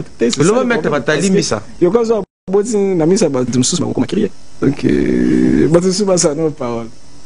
Ok, tozongela maître Avatar ndeko moko appartient Nigeria à Lobiboy Bolimbisa rengi Evronche Guy Daniel répond à Mutuna Lobby. Salut présentateur, traversé sur le nouveau Congo, mais le gouvernement a ça les grands sacrifices qui va parler pour le Congo. Je crois qu'il y a pasteur Timothée Lobby Boni. Ndeko Chris Ndala appartient Nigeria. Ok, je crois que na likamwetali sacrifice wana oyo ba ndeko pa ucholo ba ope mutuna ba tuni wana le premier citoyen à faire le sacrifice pour cette nation, c'est le chef de l'État lui-même. Alors j'en doute fort que na makambu nyoso oyo leka na kachamboka. J'ai eu quand même les chances de rencontrer le chef de l'État, j'ai eu quand même les chances de lui saluer, de prier avec lui, et j'ai vu la dimension dont notre président de la République s'incline devant Dieu. J'ai vu la Colombie d'abord Azam Tabonganga, parce que tout le monde qui s'entraîne na place moko, d'abord il tika kinga makasi. Et tout le monde a vu son chef de l'État Fukami bazo wendre na liseke. Donc déjà Fatia Mutabonganga a jeté. Alors on a limité que à négliger aspect sacrifice. Alors on a répondre de quoi on les a pouvoir discrétionnel à Mokonzi. Moi je crois il en a déjà fait des offrandes pour ça et il en a déjà fait des sacrifices pour ça. Vous voyez? Alors Ndeko Max, nous sommes bénis. Nous sommes bénis dans notre pays. C'est la première fois de l'histoire à voir dans notre pays un chef de l'État qui ne cache pas sa conviction spirituelle. A bomba foi na yete. A dit, exactement, tout le monde semble à bombana. Non, non, non, non, non, non, non. Donc, mboko eza béni. Ngana yebaka déjà que Rwanda a gagné bisoté. Attendez, bazako yawana na yebaka. Il faut patriotisme comme makasi. Et puis nous les serviteurs de Dieu, nous devons prêcher la repentance dans notre pays. Oyebi ngai pona ngai guerre oyo na lobaki on même na prière mon salaki na tie drapeau na mutu na bifati na juter ko komate parce qu'il est 3 h du matin na moni nzamba za ko finika au drapeau ya mboka eza symbole ya ko lakisa ke mboka ezongeli yo na zo kutu drapeau na chenga mobo na mutu et ko lobani et ko ba que Dieu reconnaît le pouvoir qu'il a donné à cet homme. nzamba zo reconnaître pouvoir wana ya o mukono lo bayinanga olobi tuni biso question bobi batu batika ba insulte parce que injurer un chef de l'État c'est un péché grave. La Bible dit on ne maudit pas le roi même dans son sommeil. Peu importe ma divergence politique, nous devons avoir l'éthique. Les Congolais doivent avoir l'éthique. Les Congolais doivent avoir l'éthique de traiter les autorités. Il ça là nga passi. Et ça là nga passi au moni Congolais aller par les réseaux sociaux, azo finga mukonjamboka, azo finga muko. Non non non non non. Cette éthique là doit faire même que la miséricorde de Dieu puisse descendre dans notre pays. Voyez, alors les sacrifices là donc le monsieur a posé les questions, moi je suis sûr que le chef a déjà fait ça et il en a fait beaucoup. Parce que aligné mboko mingi, motoana zana motema ya bonzambe. Évidemment, il y a un mois, tozalaki kuna na cité de Loya, toujours sambela. Normalement le programme est prévu aussi à 19h30. Mutazaki ko bete zaki Ferrari à Harry Papa. Mokonyamboka sengi bacha nzembo babengaka tombwama Yesu tombwama na yoe, mais faut voir comment mokonja zobina et aussi si asengi susu tala ndenge na koma ngebu. Donc tu vois que le pays est dirigé par un homme de Dieu, moi je peux le dire. Et c'est vraiment une autorité qui a l'amour du pays, qui a l'amour de cette nation. Tous les Congolais doivent avoir le respect de cet homme. Tous les Congolais doivent prier pour cet homme. Rater cet homme dans cette nation, rater cet homme dans la tête de cette nation, c'est rater beaucoup de choses pour ce pays. Ok. Nalingi avant de que Jonas Azomaloba, tozongana. Ilo komo lobi amutuya awalelo tozomona mettre avatar. Nazue bate, qu'est-ce qui ne va pas dans mboka na biso? Héritage culturel et touristique là-bas na biso. Lelo tozan ba téléphone romono fungolo tala mutu moko abandi ko finga ya bakondi ekomi na ebité komi penza lokola lipa na nguba ekomi lokola komesa na boto siwana limemia alega ya bato bazo kamba biso eza lisusu te biso toyebi pa na biso na ekanga tobaka mwana finga atatate mais ce coup tu perds ma valeur wana, ma valeur ancestrale, ma valeur du royaume. Est-ce que ça a des conséquences? Oyo to yuko zango po monsieur zape na caractère mu ya éveil patriotique ko sunga bilenge ko sunga bana mboka bayeba bato zo vidéo na bani ko finga mokonzi aziva no finga la distinguer pour meda bani ko finga ministre moko boye. Muta sale pa fa sale te lo roté otala o pa fo yebité bana papa nono wana la sakadini abandi na ma finga soni mettre avatar. Vous savez la Bible est le que mutu moko te ava propose à lever ceux qui nzambe a poniete.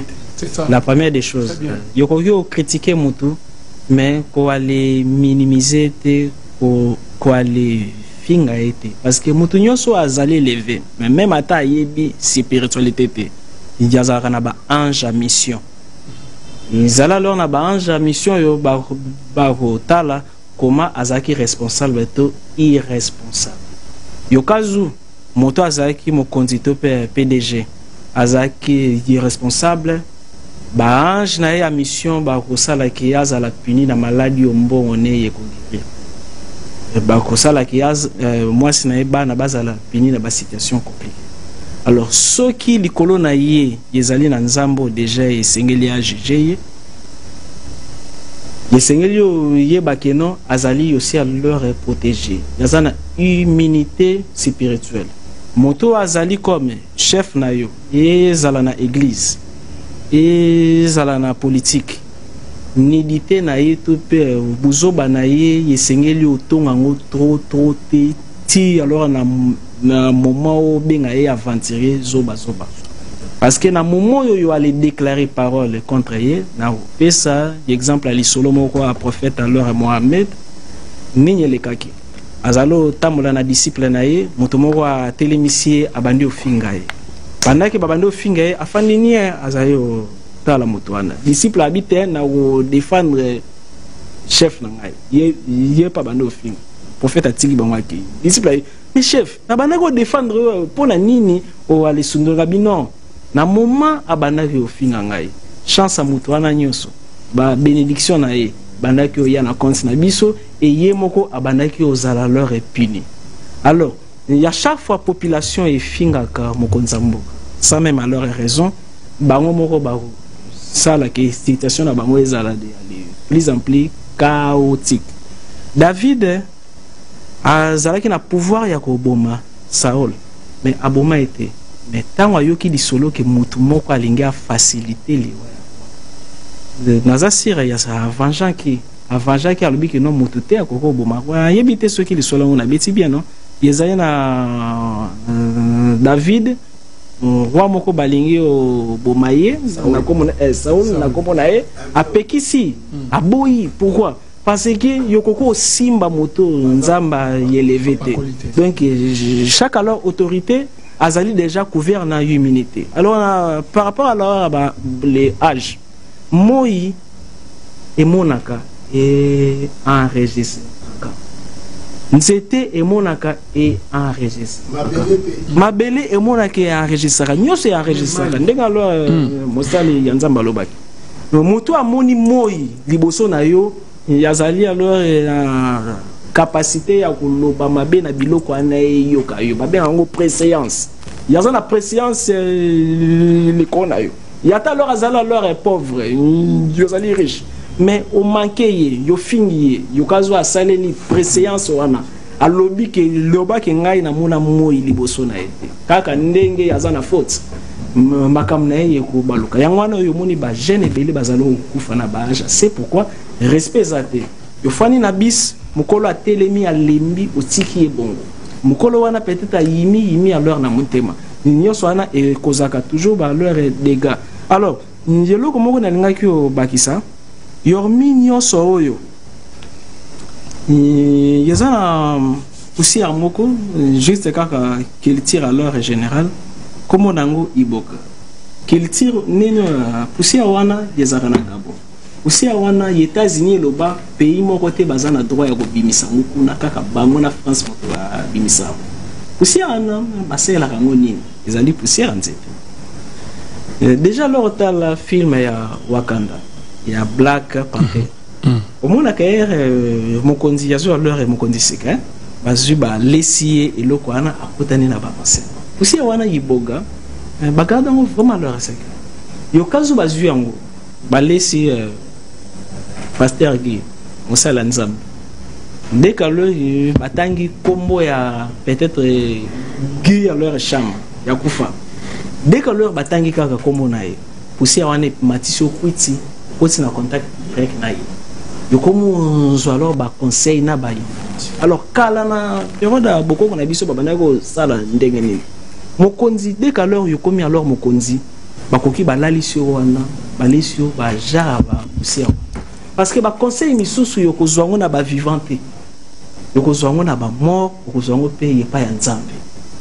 Alors yo kazungai azaki conseiller mokonzi ngaki osengaki kongo sale fore bimisa si wana na Gabon comme nango iboga tozi to lesi président akuti 3 jours akutani na ba Mobutu akutani na ba Lumumba alamuki lisusu yete akutana ba komi recharger akutani na basala nzambe nyonso akala oyebi Afrique eza nyonso mais seulement que biso moko to se diminaka pona nini nzambe asali ke Congo ezala na ba richesse koleka ba pays belé parce que biso batu esengeli ozala première alors puissance mondiale mais il y a pas si biso bato bazali sage mais des fois to banga ko loba na population vérité parce que bakoya o qualifier yo lokola ndoki yokola leur satanique.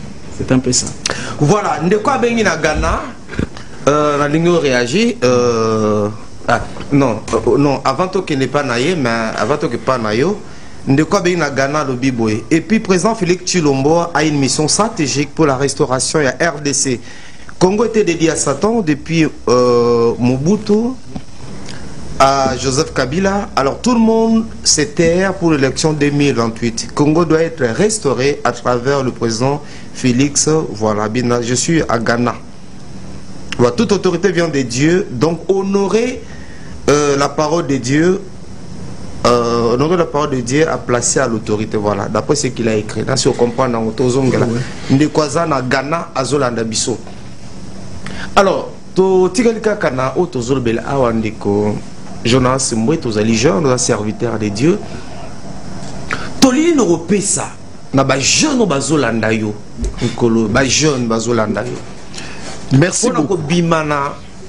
La culture, il y a une injure à l'égard des autorités. Merci beaucoup, Papa Max. Vraiment, par rapport à Koye Bakoko, na niveau de la jeunesse, parce que j'ai fait aussi partie à ma défenseur de la jeunesse. Alors, on a rejoint l'Ikomi Moko et lobby. Mon peuple est détruit faute de connaissances. Je dirais ceci. Jeunes Congolais, Kinois en particulier, et partout où vous êtes au Bozio Kazolandabiso, dans le monde congolais, diaspora, il y a Bamboura Nyoso. Le savez-vous que ce pays a été sacrifié et raison, il y a ma shit, il y a ma guerre Nyoso, comment vous avez accès à la RDC, c'est parce que tu perds la stratégie à communication au Mobutu à Salilaka tant du pouvoir. Dans la période de Mobutu, vous remarquez qu'il y avait plusieurs guerres où Mobutu n'a jamais échoué.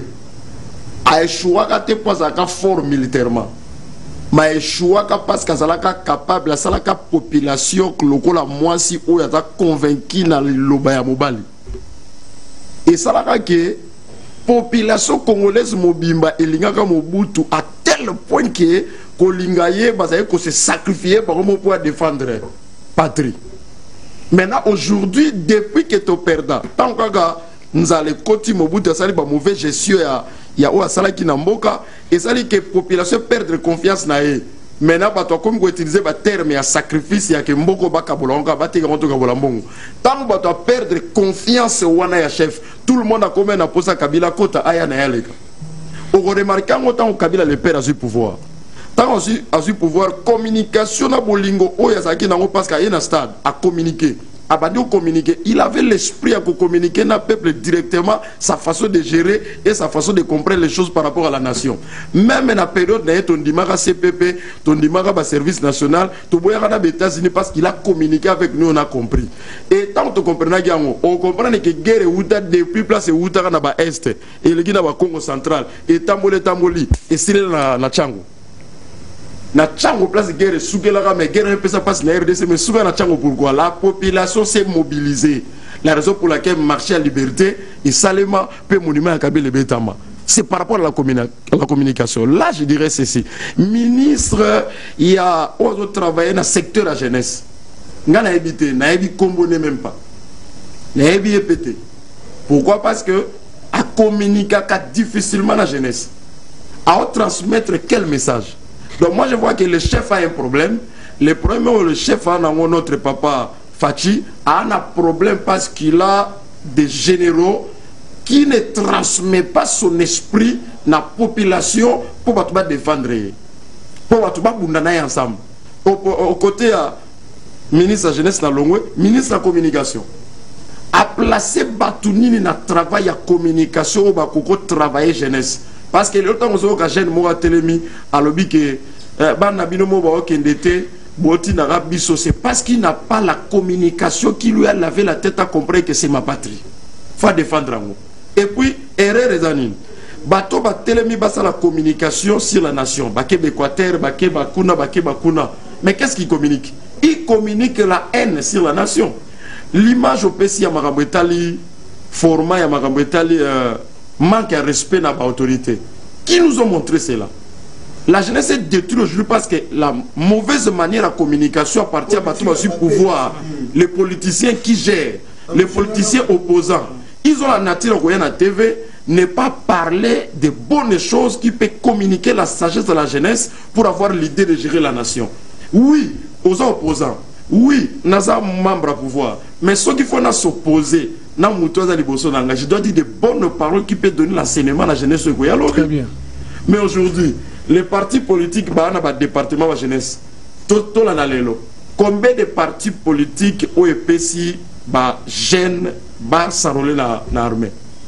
combien de partis politiques sont pris à sens beaucoup plus sont côté dans quatre nabango au bazar opposant ba nourrir jeunesse na haine contre bato bana pouvoir au bana pouvoir ba nourrir jeunesse au bazar pour bango contre bato bana opposition sans tenir compte que pouvoir en tir en libélaté lo bato ba cause pouvoir lobby ba gérer so ba gérer pouvoir la haine continue to ko gagner ka guerre parce que nous n'avons pas l'esprit wana mais pour gagner la guerre aujourd'hui la participation je demanderai na mukonzi mboka sunga bakala ka o bazo gérer jeunesse o bazo gérer communication batsa ba bon communicateur soka lelo communication lamba mina mboka et tumba wa négocier na bitumba mindu kité et za la population mutako se décider on a regardé quelques films to mona batwa oni okola batu makasi mais population atali so to vandi pe awa alors bango moko bano défendre bango moko mboka na bango sabati na bango c'est possible voilà c'est possible bravo Ndeko Jonas pour l'intervention na yo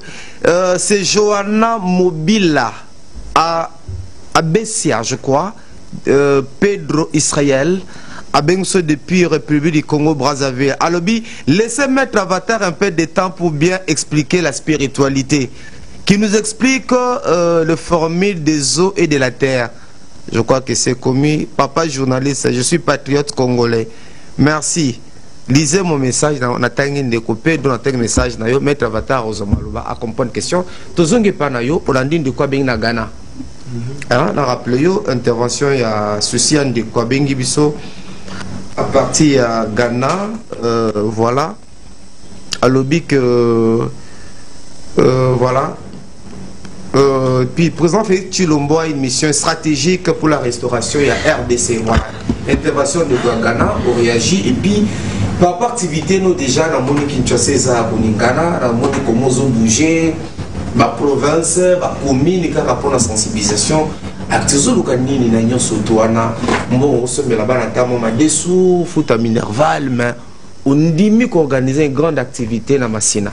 Nakanisi que na pesi élément et pas na bino parce que toujours bon cette activité d'abord on répondre à la question on a qui fatia dans la mission pour Namboka c'est ça non une mission ya Ghana oui la hôtel Kolobango le président de la République a une mission très spécifique pour cette nation et je crois que au moins dans Mboka mususu nazala na Cape Town en 2008 nazako le ka place moko za Zamba mais na moni théâtre moko côté Salinzela si vos camarades n'avaient pas moni place donc ils ont place ba oteka mais si ko na awa plan gouvernement na bango ezalaka so ba nimba teka place ateza mabela mutu ba ko imposer bino modèle ba ndako botonga et puis avant batu ba kota ba tchaka liboso prince ba tcheba courant ba tchemai ba tongi place ba puits place ba fosse septique si bande ba toye ba tongi alors na 2011 na leka place wa na Parkland na coûté comme maman na cité donc mbobani batu ba ye ko kuta plan oezana mboka problème ezali awa mokonzi mboka zana plan pona mboka na biso et il a été élu d'abord par Dieu et puis par les hommes parce que tout ce qui est lié sur la terre est lié aussi dans les cieux. Amen. Voyez, yango mona lobaki on a dit que nyoka moko ya Moïse emelaki ba nyoka Pharaon. Surtout tant na ibandela bitumbo pour la signe et on comprend que Fachi a une mission pour ce pays. Tolanda qui bisogno sur la France était pour le Rwanda, la Pologne, l'Angleterre, les États-Unis, tous les pays il y a Union européenne, pays occidentaux. Mais la tamouké, bien sûr. Affaires étrangères, je félicite d'abord moi sur Anna Moussala Makasi, mais spiritualité peut sali basali nzambe confondi ba confusion religieuse ko bonde la basala nzambe ba bonde li ba bonde yemo pe mukonzi mboka toujours na mabolongo ko bonde la na ebisibino ke nzambe lelo abalusi nyoka ya Moïse et comme komela ba nyoka ya Pharaon. Tout le monde déjà Grande-Bretagne, Zongeli biso Allemagne, Zongeli biso France, Zongeli biso Belgique, Zongeli biso États-Unis, Zongeli biso tozo kende donc Rwanda comme isolé. Signe ko la que surtout continue ko bondela pona mboka na biso pe ko bondela pona mokonzi mboka nzambe oyo atie place wana mutazaka éternel azate akolongwa na ta o nzambe abongisi tango akolongwa akutika mboka oyo na administration moko ya malamu pe mboka kozela malamu na makambo etali campagne nazo bongisa ya le 1er mai na chango déjà tosi tolobaki ke guerre oyo nzamba si asilisi yango etikali sikoza kwa nyoka bakati mutu me mutu mokili ezosala nini ezoningana na ucholoba eloko moko awa ezosenga peuple na biso bakoma na connaissance ya makambo ya bonzambe po spiritualité evanda yango moni na campagne wana na ressemble bamai tu ya mboka loyi bayela ngai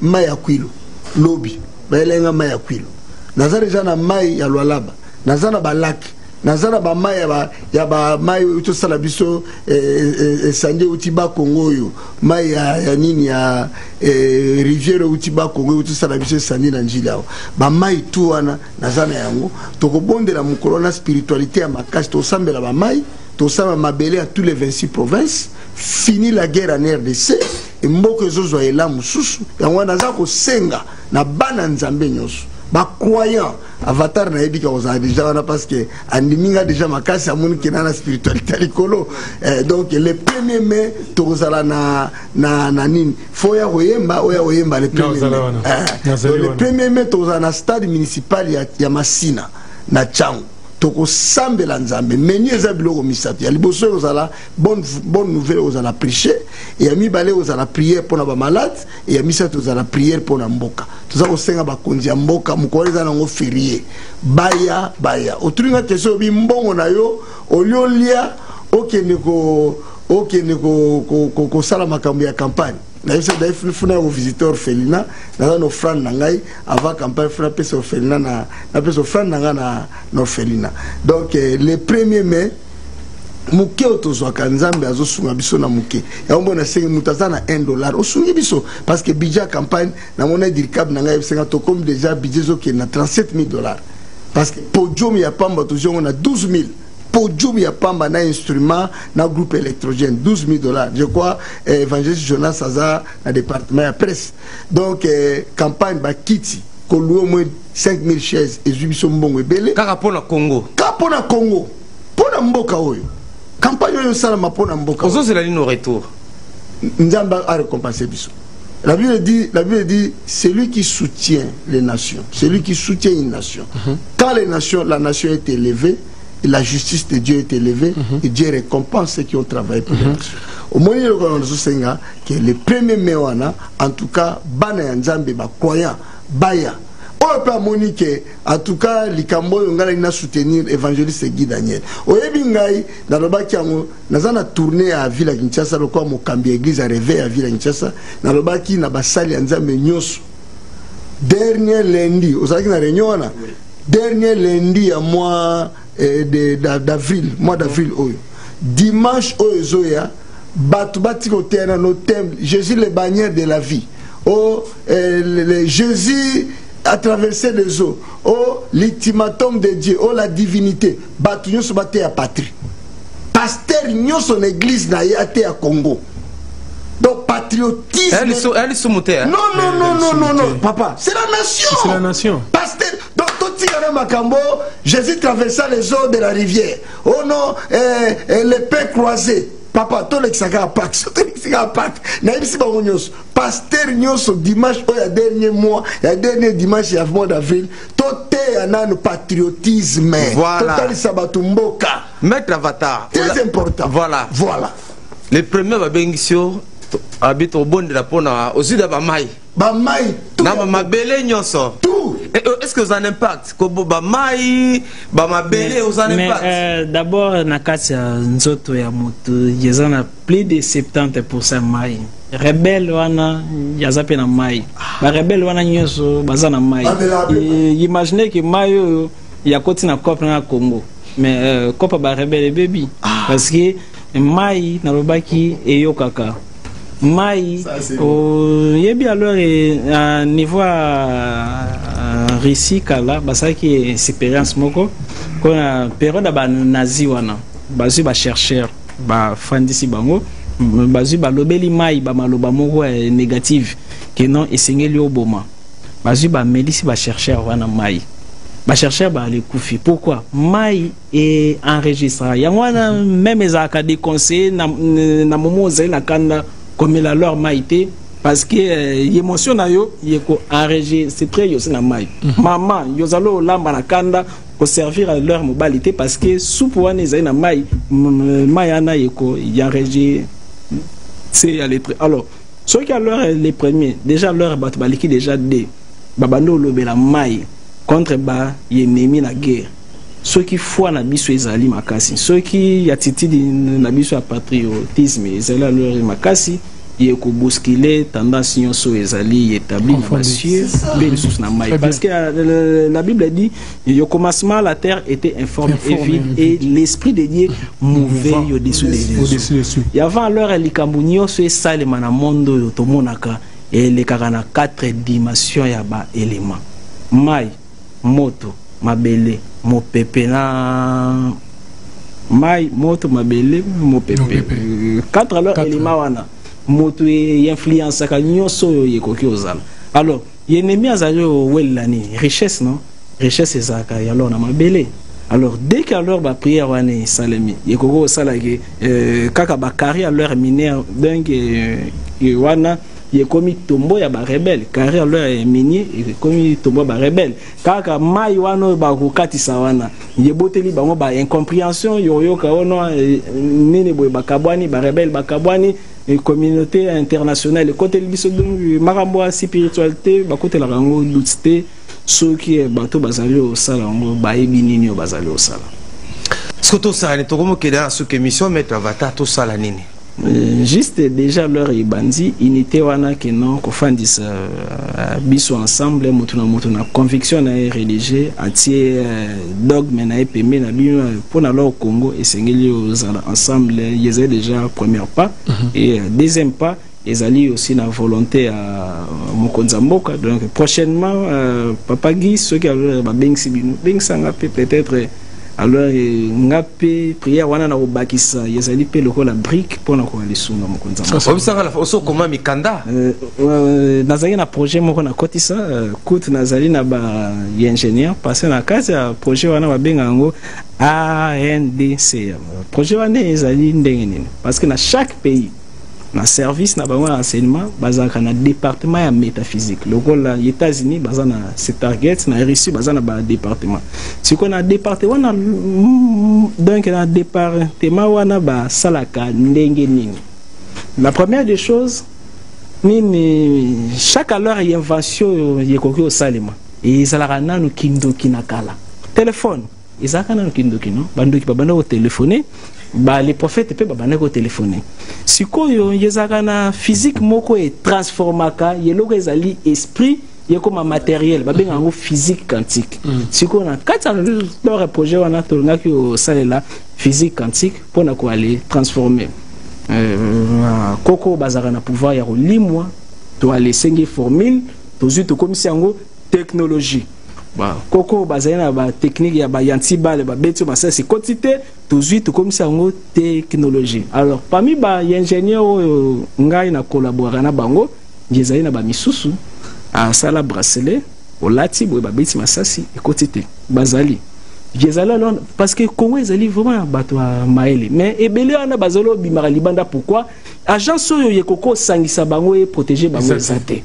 Vous allez au monde. Alors, projet na tobeko ko sango mais côté moko bateng metavata satanique mais satanique il semble nzamba l'accès aussi vraiment la satanique et voilà maintenant Congo comment des fois toko perdre la valeur juste pour la cogiter. Voilà donc na sous émission to aussi ça émission comme na souka alors motoranzambe Guy Daniel Ntsasa déjà tout tika na mikolo belé le tozolo bela apport ya moko na biso pona tolunga bitumbo tozali nango nini message opesa pe numéro na contact pe nino koyebisa na ba onyonso balandi biso à travers le monde. Je crois que na ngai lokola musali ya Nzambe toujours continuer toujours na ko sensibiliser peuple ya Congo surtout particulièrement à ville Kinshasa où nazo kamba lokola mokambi église réveil à ville Kinshasa. Bible zoloba na Daniel chapitre 11 verset 32 obi dans leur flatterie ils flatteront le peuple mais ceux du peuple qui connaîtront la vérité ils jureront avec fermeté. En tout cas, dans le moment où nous avons na bana nyonso Nzambe base la ferme, tous à la ferme morale et à la haut, to continuer à prier, totia foi na biso ke nzambe akoyandola pe mboka oyo ekokende liboso. Sur ce, na mikolo muke ototikani nango, je crois le 1er mai eza kalamingite na stade municipal ya Masina. Vraiment toza kosenga na bato nyonso baya couche nyonso ya bato baya mukolo wana parti ya 12h stade kozala déjà polele po tobondela nzambe eza nazobe yango tout est fini. Tout est fini. Liloba, aussi ces missions. Merci beaucoup pour Max pour nous clôturer. Nakolobana na jeune congolais nyonso landa biso que il est dit lève-toi, sois éclairé car ta lumière arrive. Combat, il y a mon Mboka, ils allaient prendre avantage d'Abisso.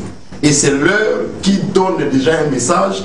Il y a lumière, il y a délivrance à payer. Et c'est à nous les bénéficiaires, le jeune. Nous avons les premières mains. Nous avons la jeune, nous avons parti échangère. Nous avons un échangeur. Nous avons 12 heures. Nous avons la jeune, nous avons ville à Kinshasa. Nabino batuboza la diaspora parce qu'il y avait un diaspora à niveau il y a comme on a dit Daniel. Mais Dieu avait donné l'esprit supérieur au-delà de la dimension intérieure. Bon, il y a bien une sorte de changer le 1er mai. Tout le monde a 12 heures dans le stade municipal à Massina. Ok. Merci. Maître Avatar, Liloba. Merci alors pour l'émission. Merci aussi à ma salle Nzambe Nyoso. Et aussi na senga na batu comme ezali pour na Congo bazala na milulu ya prophète Guy et respect aussi na musée pour la présence. Voilà, merci beaucoup. Aussi cette émission na Nzembo ya Nzambe monene eza pona ko célébrer victoire pambate déjà na ka ennemi confusion eza totale et Nzamba zo ka ba Congolais bolembate ba lo sambra bino Nzamba zo kango Nzembo pona aussi cette émission ko ba ete Nzamba Congo azo sala. Zambe monene, Zambe monene, Zambe nangao, kuma malibela. Moko kisina nyonso Zambe oye. Molongoli loboko ya Kongole na litama Nzambe oye. Zambe nangai kuma malibela tembi bisonyoso Zambe monene Zambe monene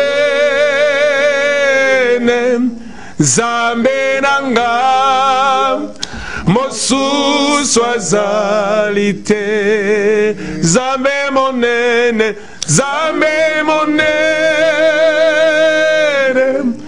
Zambe monene Zambe nanga kuma malibela molongoli loboko na litama ya Congolais. Voilà, merci. Mopangusi pinzoli ya bana Congo. Zambe nangai mosusu azalite kumama Zambe. Voilà, merci pasteur Timothée, merci. Nzambe zapona otali saete. Toza balongi. Amen. Et c'était longi déjà. Voilà, donc tani lobby pambatende ko Michel Issa kozana déplacement. To pese mbote sika zolanda biso soki Nzambe asungi biso lobby toza isusu awa par lobby mercredi de 14h à 16h soko ningaka mboka na yo yaka plateau yango yaka kuluba ya kopesa makanisi longwa loboko na litama tika kulela toyebete kalate toko jubilé na Congo. Amen. Grand événement. Amen. Amen. Merci l'équipe technique, merci la camion sur Univers Télévision, merci la maître Avatar, merci l'évangéliste Josué, merci na Moutanzame Guy Daniel, merci na Timothée, merci na pasteur Roger Binognon, surtout lundi biso tokutan lobby mercredi de 14h à 16h, Nzambe à Pamalabindo.